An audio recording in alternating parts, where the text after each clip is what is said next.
मंत्रिपद असेल, जिल्हा बँक असेल किंवा सर्वसामान्य वर्गाकरता ज्या व्यक्तीने काम केलं, असे स्वर्गवासीय खडले साहेब होते. आणि त्यांच्या अचानकच्या या सर्व घडामोडींनंतर आपण पाहतो की महाराष्ट्रामधून एक अत्यंत हळहळ त्यावेळेला व्यक्त करण्यात आली.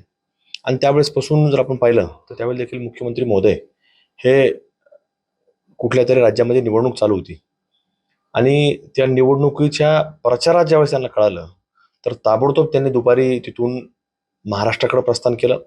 महाराष्ट्रामध्ये आल्यानंतर त्यांनी लगेच सायंकाळपर्यंत या ठिकाणी या कुटुंबाला, खडले कुटुंबाला भेट देण्याकरता, सांत्वन करण्याकरता त्या ठिकाणी ते आले. आणि त्यावेळेसपासून त्यांची भूमिका आहे की या कुटुंबाने एक सर्वसामान्य वर्गाकरता, शेतकरी वर्गाकरता त्यांनी काम केलेलं आहे. म्हणून त्या कुटुंबाच्या पाठीमागं उभं राहण्याचं काम हे त्यावेळेसपासून त्यांनी ती भूमिका बजावली. आणि ते आजही अगदी उमेदवारी जाहीर करण्यापर्यंत त्या मुख्यमंत्री देवेंद्रजी फडणवीस साहेब असतील, त्यांनी ती भूमिका बजावली आहे. त्यामुळं त्यांचे व्यक्तिशः मग फडणवीस साहेब असतील, भारतीय जनता पार्टीचे अध्यक्ष रवींद्र चव्हाण साहेब असतील, बावनकुळे साहेब असतील, चंद्रकांतदादा पाटील साहेब असतील, जिल्ह्याचे लाडके पालकमंत्री आमदार विखे पाटील साहेब असतील, राम शिंदे साहेब असतील, या सर्वच मान्यवरांनी या उमेदवारीच्या बाबतीमध्ये महत्त्वाची भूमिका बजावली. आणि अक्षयदादा कर्डिले यांना उमेदवारी दिली पाहिजे ह्या बाबतीतली भूमिका बजावून ती आज जबाबदारी त्या सर्वांनी पार पडलेली आहे. पण आपण पाहतो की या घडामोडींमध्ये त्यांनी जी अपेक्षा व्यक्त केली आहे, ही भावना आहे, अपेक्षा आहे. पण शेवटी आता लोकशाही आपण पाहतो, त्यामुळे लोकशाहीमध्ये आपण कोणाला आपण काही म्हणू शकत नाही. विनंती करणं आपलं काम आहे. पण विनंतीच्या बाबतीमध्ये त्यांनी सांगितलं की आमचा प्रयत्न राहील.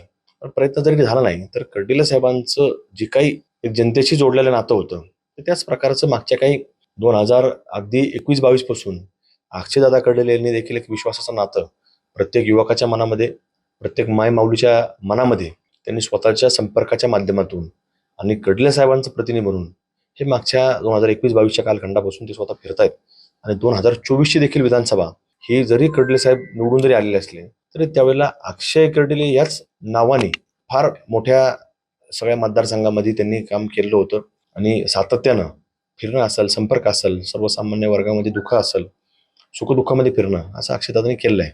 त्यामुळं ह्या सगळ्या भूमिकांमध्ये ती आज पक्षाने देखील शेवटी तो जसं सुजयदादा विखे पाटील साहेबांनी सांगितलेलं होतं की भारतीय जनता पार्टीकडून सर्वे केला जातो आणि सर्वेमध्ये जे काही इच्छुक लोक असतात यांच्यापेक्षाही जे इच्छुक नाही ते सुद्धा नावं असतात, इच्छुकांपेक्षाही जे नसणाऱ्यांचे नावं, आणि त्याच्यामध्ये जे सर्वेच्या माध्यमातून जे नाव डिक्लेअर झाले तर ते कुठेतरी फार मोठ्या मताधिक्याने निवडून येण्याचं मार्जिन असल्या कारणात त्याचं आता नाव डिक्लेअर झाले.